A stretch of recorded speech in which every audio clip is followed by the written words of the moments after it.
नमस्कार, बहुत स्वागत है आपका। आप देख रहे हैं आपकी आवाज और आपके साथ मैं हूं आसिफ शेख। आपकी आवाज में आज बात आजादी की 75वीं वर्षगांठ और आजादी से पहले अमृत महोत्सव की। प्रधानमंत्री नरेंद्र मोदी ने आज गुजरात के साबरमती आश्रम से आजादी का अमृत महोत्सव की शुरुआत कर दी। उन्होंने कहा कि 75वीं वर्षगांठ को हम 75 हफ्तों तक मनाएंगे और साल 2022 तक यानी कि 15 अगस्त 2022 तक यह कार्यक्रम मनाया जाएगा। इस महोत्सव में 75 हफ्तों तक शहीदों को याद किया जाएगा। पीएम ने गुजरात से तो सीएम शिवराज ने शौर्य स्मारक से इस महोत्सव का आरंभ किया। इस अभियान में शहीदों को याद किया जाएगा। बीजेपी महोत्सव मना रही है तो उधर विपक्ष सरकार पर हमलावर है। कई सवाल हैं जिनके जवाब जानने की कोशिश करेंगे। एक खास पैनल भी हमारे साथ जुड़ेगा, लेकिन आइए सबसे पहले एक रिपोर्ट देखते हैं। At the stroke of the midnight hour, when the world sleeps, India will awake to life and freedom. 15 अगस्त 1947 यही वो तारीख है जब सदियों से गुलामी की जंजीरों में जकड़े हिंदुस्तान ने पहली बार खुली आजाद हवा में सांस ली। अगले साल यानी 2022 में देश अपनी आजादी की 75वीं वर्षगांठ मनाने जा रहा है। मौका खास है, इसीलिए पीएम मोदी ने आजादी के जश्न और शहीदों को याद करने के लिए आजादी का अमृत महोत्सव शुरू करने की अपील की। पीएम मोदी ने आज बापू के साबरमती आश्रम से महोत्सव की शुरुआत की। देश भर में अगले साल स्वतंत्रता दिवस के दिन तक ये कार्यक्रम चलते रहेंगे। पीएम ने आजादी के मायने बताए तो साथ ही शहीदों को याद किया। दांडी यात्रा की वर्षगांठ पर हम बापू की इस कर्मस्थली पर इतिहास बनते भी देख रहे हैं और इतिहास का हिस्सा भी बन रहे हैं। पीएम ने अपील की तो एमपी की शिवराज सरकार ने भी महोत्सव की भव्य शुरुआत कर दी। शौर्य स्मारक पर पुलिस के बैंड ने देशभक्ति गीतों के साथ शहीदों के बलिदान को याद दिलाया। सीएम ने कहा, अंग्रेजों ने क्रांतिकारियों को बहुत यातनाएं दी। उन्होंने कहा, एमपी में कुल 400 जगहों पर आजादी का अमृत महोत्सव मनाया जाएगा।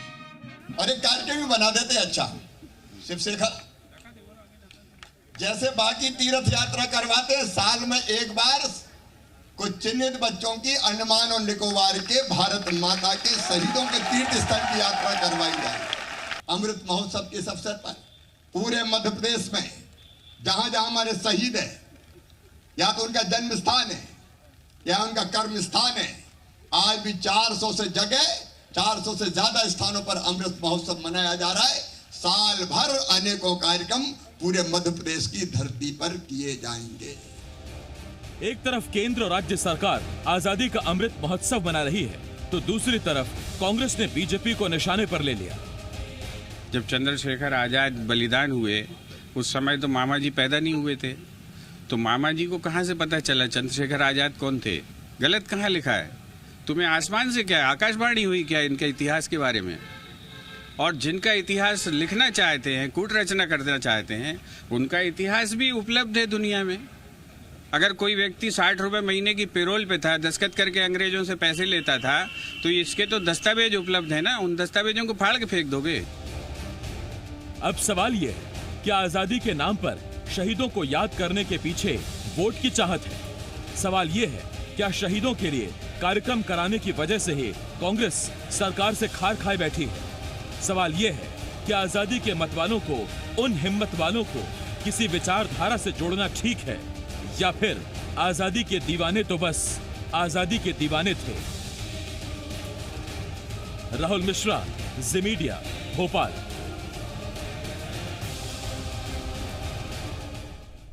हो सकता है कोई नरम दल का रहा हो, कोई गरम दल का रहा हो, किसी ने अंग्रेजों को मुंहतोड़ जवाब देने के लिए उनको उन्हीं की भाषा में जवाब दिया हो, तो बापू जैसे कुछ लोगों ने सिर्फ अहिंसा के बल पर भारत को आजादी दिलाई।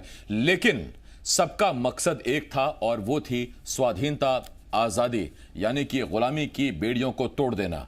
विचारधाराओं में क्या इन जननायकों को, इन आजादी के मतवालों को बांटना ठीक है? क्या इस अमृत महोत्सव पर सवाल उठाना ठीक है? क्या अमृत महोत्सव सियासी मंशा के लिए हो रहा है? ऐसे बहुत से सवाल हैं जिनके जवाब जानने की कोशिश करेंगे। हमारे साथ बीजेपी के सीनियर लीडर पूर्व मंत्री दीपक जोशी जी, इसके साथ साथ पूर्व मंत्री कांग्रेस के सीनियर लीडर नरेंद्र नाहटा जी और वरिष्ठ पत्रकार देव शिमाली जी हमें ज्वाइन कर रहे हैं। मैं आप तीनों का बहुत बहुत स्वागत करता हूं। देव शिमाली सर, दीपक जी, नरेंद्र जी, बहुत बहुत स्वागत है आपका। सबसे पहला सवाल नरेंद्र नाहटा साहब, मैं आप ही से पूछ रहा हूं। नाहटा साहब, अभी हमने सुना भूपेंद्र गुप्ता जी को, उपाध्यक्ष हैं आपके कांग्रेस मीडिया सेल एमपी के, उनका यह कहना है कि उन लोगों के दस्तावेज क्या फाड़ के फेंक दोगे जो अंग्रेजों से पेरोल ले रहे थे या जो अंग्रेजों से सुविधाएं उस वक्त ले रहे थे? इस अमृत महोत्सव में कहां बीजेपी कह रही है कि वो उन्हीं लोगों का सम्मान करेगी या उन्हीं लोगों को याद करेगी जो उनकी विचारधारा के लोग थे? शहीदों में तो फिर सब शहीद है ना सर, आपत्ति क्यों है, कहां पर है? नहीं, देखिए आशीष जी, मैं 2-3 बातें कहता हूं। एक, 75वां साल आजादी का मनाए, इसमें हमें कोई एतराज नहीं, बल्कि हम इनके साथ हैं। ठीक। उन शहीदों को याद करें, इसमें हम उनके साथ हैं। लेकिन जो देश आज इस दौराहे पे खड़ा है कि इन शहीदों ने जिस मकसद के लिए आजादी अपनी शहादत दी थी, जिसके लिए अपनी जिंदगी कुर्बान की, वो केवल आजादी तो एक था ही, लेकिन उसके साथ वो एक विचारधारा को लेकर आजादी की लड़ाई लड़ रहे थे। आज महात्मा गांधी ने इस देश को जोड़ने का काम किया। सरदार भगत सिंह, सुभाष चंद्र बोस, चंद्रशेखर आजाद, आप जिसका कहें, आज वो सब लोग जो थे, उन लोगों ने इस देश को जोड़कर अपनी शहादत दी, देश को जोड़ दिया, देश को आजाद करा दिया। आज हम ये देख रहे हैं कि चाहे वो जो भूपेंद्र गुप्ता का कहना है, आज उनके विचारों को बदलने की कोशिश है। आज हम नहीं कहना चाहते कि सरदार भगत सिंह वो एक कम्युनिस्ट थे, हम नहीं कहना चाहते कि चंद्रशेखर आजाद एक समाजवादी थे, हम नहीं कहना चाहते कि सुभाष चंद्र बोस सेकुलरिज्म की बात करते थे, हम नहीं कहना चाहते कि गांधी ने सारे वर्गों को जोड़ा। आज हम जो बांटने की बात कर रहे हैं, आज जो ध्रुवीकरण की बात कर रहे हैं, हमारी आपत्ति उस बात से है। जिस तरह गांधी के 75वें साल में इन शहीदों के लिए उनकी सबसे अच्छी उनको श्रद्धांजलि यही हो सकती है कि जिस रास्ते पे चले, जिस विचारधारा पे वो चले, उस विचारधारा पे चलने के लिए हम अपना संकल्प दोहराएं। ठीक। नहीं नाहटा साहब, मैं आपसे ये पूछता हूं, नाहटा साहब, क्या देश में चुनाव होना बंद हो गए हैं? कल राहुल गांधी ने कहा देश में अब लोकतंत्र नहीं रह गया। आप लोग भी लोकतंत्र पर्व तिरंगा यात्रा 20 मार्च को निकालने वाले हैं। देश में लोकतंत्र आज भी है, चुनाव आज भी हो रहे हैं, जनता की मर्जी की सरकारें चुनी जा रही हैं।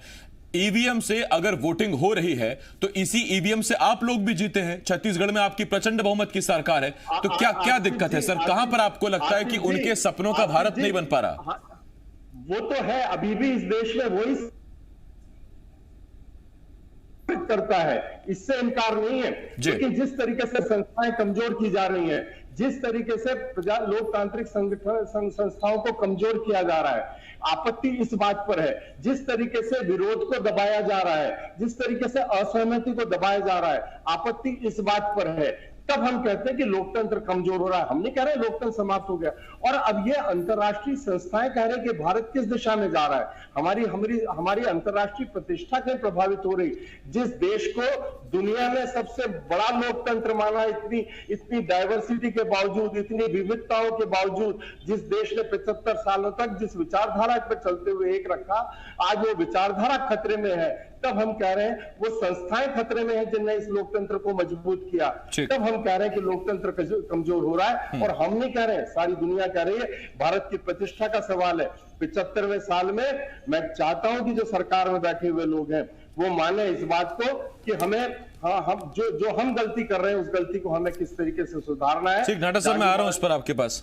देव शिमाली सर, आपके पास आ रहा हूं, उसके बाद दीपक जी मैं आपके पास आता हूं। देव शिमाली सर, अगर विधायक टूट कर जा रहे हैं तो क्या वो खुद अपनी पार्टी से गद्दारी नहीं कर रहे? क्या वो खुद अपनी पार्टी पर भरोसा नहीं जता पा रहे, या सारा का सारा दोष भाजपा पर मढ़ देना ठीक है? जब बात संस्थाओं की हो रही है या खतरे में आते लोकतंत्र की हो रही है, तो ये वही नेता है जिन्हें आपने टिकट दिया, आप ही के नेता थे, आप ही के कार्यकर्ता थे, आप ही ने चुना था। अब वो आपके साथ नहीं है, तो इसमें तो फिर दोनों तरफ दोषी है ना। आप भी दोषी हैं और जिस पार्टी में वो जा रहे हैं आपके मुताबिक, यानी कि कांग्रेस के मुताबिक, फिर वो पार्टी भी दोषी है। बिल्कुल सही कहा। ये देखिए आसिफ भाई, इसको थोड़ा दूसरे नजरिए से ये देखना पड़ेगा कि राजनीतिक दलों में वैचारिक खोखलापन कितना आ गया है।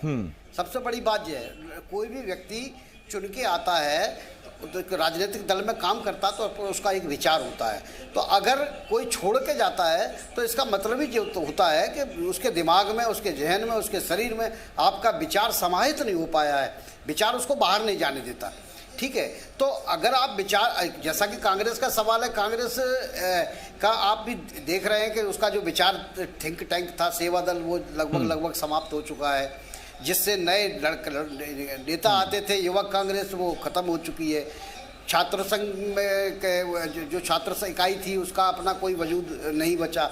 नतीजा ये रहेगा, लंबे समय तक ये चीज़ें कमज़ोर पड़ती गई तो ऊपर जो नेता बचे वो G25 की तरह घूम रहे हैं और नीचे कुछ बचा नहीं।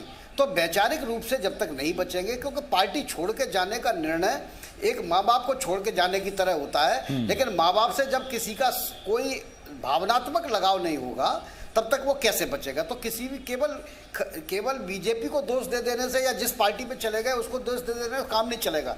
घर की रखवाली की जिम्मेवारी सिर्फ गार्ड की नहीं होती, घर के मालिकों की भी होती है कि भाई वो सामान को इस तरीके से रखें और गार्ड को इस तरीके से निगरानी करें ताकि वो जो है ना उसके प्रति, परिवार के प्रति, उसके प्रति संवेदना रखे। लेकिन वो नहीं हो पाया। मैं दूसरी बात भी कहता हूं कि दूसरे दलों को भी ये चाहिए कि जो दुर्गति कांग्रेस को भुगतना पड़ रही है वैचारिक बांझपन के कारण, अगर यही संख्या वैसे ही बढ़ती चली गई, क्योंकि कांग्रेस में भी 2-3-4 दिन में नहीं आया है, कुछ महीने और कुछ साल में नहीं आया, 75 साल में आया है। और 75 साल में कैसे आया कि जो किसी भी अपनी पार्टी से निष्कासित, असंतुष्ट, दुखी आता था वो उसके लिए कांग्रेस में जगह थी और आके वो अपना को चाहे सोशलिस्ट हो, चाहे कम्युनिस्ट हो, चाहे बीजेपी का हो, चाहे राष्ट्रवादी हो, वहाँ सबके दरवाजे सबके लिए खुले हुए थे। नतीजा जो निकला कि वैचारिक जो ताकत थी वो उसकी कमजोर होती चली गई। इसी पैटर्न पर बीजेपी चलने लगी है। अभी बीजेपी निश्चित तौर पर वैचारिक, तो देव शिमाली साहब चेता रहे हैं कि अभी तो गोल्डन पीरियड है, लेकिन अगर यही फॉर्मूला बीजेपी का भी है तो फिर आगे बीजेपी भी अपनी चीजें संभाल ले, देख ले। देव शिमाली साहब चेता रहे हैं। मैं लौट रहा हूं इस पर आपके पास, देव शिमाली सर। दीपक जी, अब मैं आपके पास आ रहा हूं। दीपक जी, आपसे सीधा सवाल यही है सर, बहुत अच्छी बात है कि आप शहीदों को याद कर रहे हैं। 75 हफ्तों का एक बड़ा मेगा आयोजन तैयार हो रहा है शहीदों को याद करने के लिए, 75वीं वर्षगांठ बनाने के लिए, वो बात भी ठीक है। लेकिन सर, मध्य प्रदेश में जब हम 400 जगहों पर शहीदों को याद करने जा रहे हैं तो ये वही धरती है जहां गोडसे का भी गुणगान हो रहा है, जहां लोग गोडसे की भी यात्रा निकालने को तैयार बैठे हैं। इसे आजादी का अमृत महोत्सव है जी। साथ में ये कहीं कांग्रेस वालों को तो मेरे ख्याल से कहीं न कहीं इस चीज को आगे बढ़ के भाग लेना चाहिए, क्योंकि आजादी के आंदोलन में बहुत महत्वपूर्ण भूमिका कांग्रेस की रही है। इसमें ये तो नहीं कहा जा रहा कि इसको कांग्रेस से अलग करके महात्मा गांधी जी को लिया जा रहा। अभी देव शिमाली जी ने कहा कि 75 वर्ष की कांग्रेस, मतलब आजादी की बात की कांग्रेस, आजादी के पहले की कांग्रेस। कांग्रेस में भी अंतर कहीं न कहीं देव शिमाली जी ने खुद ने कहीं न कहीं बोला अपने वक्तव्य में। मैं तो इतना कह सकता हूं कि एक बड़ा आयोजन, जबकि हम विश्व के सबसे बड़े लोकतंत्र हैं और इस लोकतंत्र को बचाए रखने में सभी का सहयोग रहा, उसमें कांग्रेस भी सम्मिलित है। आज इस लोकतंत्र को हमने इतना बड़ा परिपक्व किया, इतना विशाल हमारा भारत देश है। आज प्रधानमंत्री जी ने खुद ने कहा कि मैं भारत को याचक नहीं, देने वाला भारत बनाना चाहता हूं। और जब इसका 100वां वर्ष पूरा होगा तब दुनिया भारत के वैभव को गुणगान करे, भारत की संस्कृति का वैभव का गुणगान करे, ये उनकी इच्छा है। उन्होंने किसी प्रकार से अपनी उपलब्धियों के आधार पर इस बात को नहीं कहा, क्योंकि हमारे यहाँ पर आजादी के जो दीवाने हैं उनको पढ़ने पढ़ाने का जो तंत्र है कहीं ना कहीं कमजोर हुआ है। क्योंकि मैं खुद सरकारी स्कूल में पढ़ा हूं, जिस प्रकार से हमने पूर्व पहले के आयोजन वर्तमान के आयोजनों का अंतर देखा है। एक ये आयोजन अगर होता है 75 हफ्तों तक चलता है तो लगातार देश के नवयुवकों में कहीं ना कहीं राष्ट्रीय स्वाभिमान के प्रति जिज्ञासा और उनकी भावनाओं में बढ़ोतरी होगी। रहा सवाल गोडसे जी की गुणगान करने का, तो मैं इतना कह सकता हूं कि उनकी विचारधारा के लोग उनका गुणगान कर रहे हैं। आजादी, हमारे लोकतंत्र में सबको आजाद ये करने का अधिकार है। इत्तेफाक की बात है, मुझे नहीं पता सर, गलती से निकला, आप भी गोडसे को गोडसे जी कह रहे हैं सर। नहीं, मैं गोडसे जी के बारे में, चूंकि वरिष्ठ हैं हमारे लिए, हमारी संस्कृति में वरिष्ठता दी जाती है, मैं यही कह सकता हूं कि उनके गुणगान करने वालों के खिलाफ पुलिस ने कार्रवाई भी की है ग्वालियर में।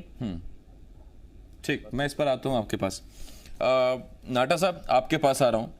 अगर वरिष्ठ के नाते जी लगाया जा रहा है तो फिर इस देश में कई बार आतंकियों के नाम के पीछे जब जी लगा तो बड़ा जमकर बवाल हुआ। नाटा साहब, मेरा आपसे सवाल यह है कि गोडसे की विचारधारा या गोडसे अगर गांधी का हत्यारा था तो फिर क्या वजह है कि गोडसे का गुणगान करने वाला पार्टी में शान से एंट्री लेता है, पार्टी में घमासान मच जाता है? एक मत क्यों नहीं है पार्टी? आसिफ जी, बहुत छोटी बात है, हम पहले चर्चा कर चुके। एक बहुत छोटा कार्यकर्ता है, वो पश्चाताप करके आ रहा है, तो न तो उसके आने से कोई कांग्रेस की विचारधारा बनती है न बिगड़ती है। वो बहुत छोटा व्यक्ति है जिसको लेकर हम उसको इतना महत्व दे रहे हैं। बात जब देश में आप एक छोटे से कार्यकर्ता की बात कर रहे हैं, जब देश में आज दीपक जी बहुत भले व्यक्ति हैं, लेकिन दीपक जी आप हिंदू महासभा को छोड़ दें, जो लोग मोदी जी की प्रशंसा करते हैं सोशल मीडिया पे, उस समूचे सोशल मीडिया को आप उठा के देख लीजिए, वो गांधी के लिए किस तरह के शब्दों का इस्तेमाल कर रहा है। आप देख लीजिए कि गांधी जी के लिए किस तरह की अफवाहें फैलाई जा रही हैं। तो आपको लगेगा कि हम 75वें साल में कसम खाएं कि ये जो हमारे नेताओं के बारे में जो जिस तरह की उनकी छवि बनाई जा रही है, उनके विचारों में अपनी भाषा डाली जा रही है, उनके इतिहास को बदला जा रहा है, हम इनको गलत कर रहे हैं और हम गलत होने नहीं देंगे। हमारी आपत्ति इस बात की है, एक भी नेता मुझे बता दीजिए ऐसा हो जो इस देश में सेक्युलरिज्म पे, जो सर्वधर्म समभाव पर जिसका आस्था नहीं थी, वो सारे के सारे नेता आज उनको इस तरीके से हम प्रस्तुत कर रहे हैं मानो ये सब के सब लोग उस रास्ते पे थे जिस रास्ते पर सावरकर जी या जिन्ना जी चले। तो मेरा ये कहना है कि हमें तो बहुत खुशी है कि उन शहीदों को आप याद कर रहे हो जिनने कुर्बानी दी। आप मान रहे हो कि 75 साल कांग्रेस का आजादी के पहले और आजादी के बाद एक महत्वपूर्ण योगदान रहा है, लेकिन अब आज जिस रास्ते पर आप देश को ले जा रहे हो, गांधी का रास्ता नहीं है वो, सुभाष चंद्र बोस का रास्ता नहीं है वो, भगत सिंह का रास्ता नहीं है वो, उस रास्ते तो नाटा साहब, अगर आपका रास्ता सही है, बीजेपी का रास्ता सही नहीं है, तो क्यों फिर कांग्रेस एक के बाद एक राज्य हारती जा रही है, सरकारें हारती जा रही है, क्यों? आसिफ जी, ऐसा अनेक बार इतिहास में, केवल हिंदुस्तान में नहीं दुनिया में हुआ है, ऐसा अनेक बार हुआ है। आज भारतीय जनता पार्टी नेहरू जी को दोषी ठहराती है, बात के लिए, हर बात के लिए नेहरू जी, वही जवाहरलाल नेहरू से लगाकर आज तक कांग्रेस 70 सालों में पार्टीशन के बाद से लगाकर लोगों ने विश्वास किया, लेकिन आज उन्हीं चुनावी नतीजों को नकारते हुए हम नेहरू जी की गलतियां गिनाते हैं, हम कांग्रेस पार्टी की गलतियां गिनाते हैं। तो इसका मतलब भारतीय जनता पार्टी मानती है कि चुनाव के परिणाम भी अंतिम चीज नहीं होते। इसलिए हो सकता है ये हमारी सांगठनिक कमजोरियां, मैं इनकार नहीं करता हूं। नहीं, ठीक बात है, ये आपका पॉइंट ठीक है सर। और इसमें अगर चुनाव के नतीजे ये बताते हैं कि बीजेपी बेहतर काम कर रही है, तो अगर उस वक्त नेहरू लगातार प्रधानमंत्री रहे या इंदिरा गांधी अगर प्रधानमंत्री रही, तो इसका मतलब देश का समर्थन उस वक्त उनके साथ था, वो ठीक काम कर रहे थे। ठीक, मैं इस पर लौट रहा हूं आपके पास नाटा साहब। देव शिमाली सर, आपके पास आ रहा हूं। देव शिमाली सर, यहां कोई किसी मंत्री पर, सरकार पर टिप्पणी कर दे, ओटीटी पर कुछ अपशब्दों या अश्लीलता परोसी जाए, तो हम उस पर चिंतित हो जाते हैं। लेकिन ये जो व्हाट्सएप और फेसबुक यूनिवर्सिटी से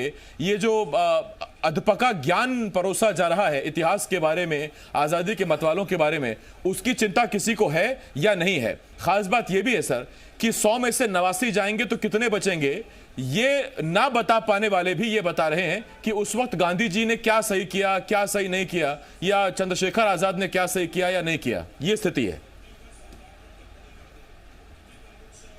बिल्कुल बिल्कुल आसिफ भाई सही कहे आप। जो असली चिंता है आज जो 75वीं सालगिरह के मौके पर, वो चिंता यही होनी चाहिए, ना कि किनको सम्मान दिया गया किनको नहीं दिया गया, क्योंकि आज़ादी की लड़ाई में उस समय की जितनी भी आबादी थी देश की, हर नागरिक का बड़ा योगदान था। निश्चित तौर पर नेता होते हैं तो वो शहीद भी होते हैं और बलिदान भी देते हैं, लेकिन हर नागरिक के योगदान से, उनके स्फूर्ति से, उनकी ताकत से, उनके सहयोग से ही नेता बनता है। तो हर भारत के हर नागरिक का छोटा बड़ा कम ज़्यादा कितना भी योगदान जरूर रहा है। दुर्भाग्य की बात यह है कि हम उन नेताओं को ही दागदार साबित करने पर तुले हुए हैं। और हालांकि आज प्रधानमंत्री जी ने जो भाषण दिया 75वीं सालगिरह के शुभारंभ करते हुए दांडी मार्च का, वो बहुत ही अच्छा संदेश देने वाला था, जिसमें उन्होंने किसी प्रकार की राजनीति का उसमें उल्लेख नहीं किया। लेकिन मुझे लगता है कि अगर हम आज़ादी की लड़ाई को सही मायने में गौरवान्वित महसूस करना चाहते हैं तो हमको ये फेसबुक यूनिवर्सिटी को संरक्षण देने से बचना होगा। मतलब ये तो सबको ही पता है कि ये अभियान ऐसे ही नहीं चल रहा है इक्का दुक्का में। ये अभियान बाकायदा एक योजनाबद्ध तरीके से चलता है कि कैसे जवाहरलाल नेहरू के बारे में क्या बोला जाता है या दीनदयाल उपाध्याय के बारे में क्या बोला जाता है या सावरकर जी के बारे में क्या बोला जाता है। भाई जैसे आज की तारीख में ये भी बात मायने नहीं रखती कि कौन 60 रुपए के पगार पे गया था, कौन 6 रुपए की। चाहे सावरकर जी हों, चाहे भगत सिंह जी हों, चाहे जवाहरलाल नेहरू हों, लाल बहादुर शास्त्री हों या पटेल साहब हों या महात्मा गांधी हों, सबका जो भूमिका तय की गई थी वो भूमिका उन्होंने उस समय उसमें निभाई और वो कभी ना भुलाई जाने वाली भूमिका है। सर मैं एक आखिरी कमेंट दीपक जी से ले लेता हूं। दीपक जी, क्या ये महज इत्तेफाक है कि बंगाल में अगर चुनाव है तो सुभाष चंद्र बोस के जयकारे लग रहे हैं, रविंद्रनाथ टैगोर का जिक्र हो रहा है, अचानक से दीनदयाल उपाध्याय पार्टी लाइन से पता नहीं कहां चले गए, उनका जिक्र नहीं हो रहा। तो कई बार चुनाव को देखकर भी ये तय होता है क्या कि किसी अभियान में किसको तवज्जो दी जानी है या अभी किनको होल्ड पर रखी है, ऐसा भी होता है क्या? सबसे पहले तो माननीय नाहटा जी ने जो कहा कि गांधी का विरोध करना भारतीय जनता पार्टी ने लगातार किया है। इन्हीं प्रधानमंत्री जी ने, आपको याद होगा, 1 साल सवा साल पहले हमारे किसी व्यक्ति ने गांधी गोडसे की महिमा को थोड़ा सा बड़ा चढ़ा के प्रस्तुत किया था। मोदी जी के शब्द क्या थे, पूरे देश ने उन शब्दों की तरफ ध्यान दिया था। जहां तक मेरा सवाल है, मुझे लगता है कि मैंने अगर उनको गोडसे जी कहा है और अगर देश के लिए ठीक नहीं तो मैं वो शब्द वापस लेता हूँ, नाथुराम गोडसे ही कहूंगा मैं। ठीक। लेकिन जो बात अभी आप कह रहे हैं कि रविन्द्रनाथ टैगोर, सुभाष चंद्र बोस, ये लोग क्यों आगे आए? हम नेताजी सुभाष चंद्र बोस को तो हमेशा जी के राजगान को हम गाते तो बच्चों को बताते हैं कि रविन्द्रनाथ टैगोर द्वारा रचित ये गान है। तो ऐसे दृष्टिकोण में बंगाल के ये दोनों मनुष्य और विवेकानंद तो हमारे आदर्श हमेशा रहे। हम तो विद्यार्थी परिषद से लेकर हर जगह विवेकानंद को अपना आदर्श मानते आए हैं। तो अगर नेतृत्व के दृष्टि से ये लोग बंगाल के हैं और बंगाल में इनका गुणगान हम तो मध्य प्रदेश में भी करते आए, कब ऐसा हुआ है कि मध्य प्रदेश में नहीं किया? लगातार इनका हम जो उनके पराक्रम के उसको विवेक को आम जनता तक पहुंचाने का प्रयास करते रहे। तो ऐसे दृष्टिकोण में से चुनाव का माहौल नहीं है। लेकिन मैं आज नाहटा जी, चूंकि वो एक खुद स्वतंत्रता संग्राम परिवार से हैं, सिर्फ एक निवेदन करना चाहता हूं कि 2 मार्च 1930 को गांधी जी ने लॉर्ड इरविन को एक पत्र लिखा था और उस पत्र को उन्होंने एक अंग्रेज युवक को दिया था कि जो लॉर्ड इरविन को जाकर दे, सिर्फ ये बात बताने के लिए कि अंग्रेज भी भारत के संत सत्य अहिंसा के साथ हैं। आज कांग्रेस के उन लोगों को जबक्का ये तकाजा भी है जो देश के प्रति कहीं न कहीं अपने आदरांजलि रखते हैं, शहीदों के प्रति रखते हैं, उन सबको भी प्रधानमंत्री जी के इस अभियान में शरीक होकर इस महोत्सव, ठीक, हम सभी को शरीक होना चाहिए। सर मेरे पास वक्त खत्म हो गया। दीपक जी बहुत धन्यवाद आपका, नरेंद्र नाहटा जी बहुत शुक्रिया, देव शिमाली सर बहुत बहुत शुक्रिया। लेकिन एक बात है कि देखिए अब 15 अगस्त नजदीक आ रहा है, स्वतंत्रता दिवस नजदीक आ रहा है और सिर्फ इसलिए नहीं कि आजादी नजदीक आ रही है, शहीद हमारे दिलो जहन में है, हमेशा से हम उन्हें याद करते रहेंगे, उनके बलिदान को याद करते रहेंगे, क्योंकि यही तो वो हीरोज हैं, यही तो वो सुपर हीरोज हैं जिनकी वजह से आज हम खुली और आजाद हवा में सांस ले रहे हैं।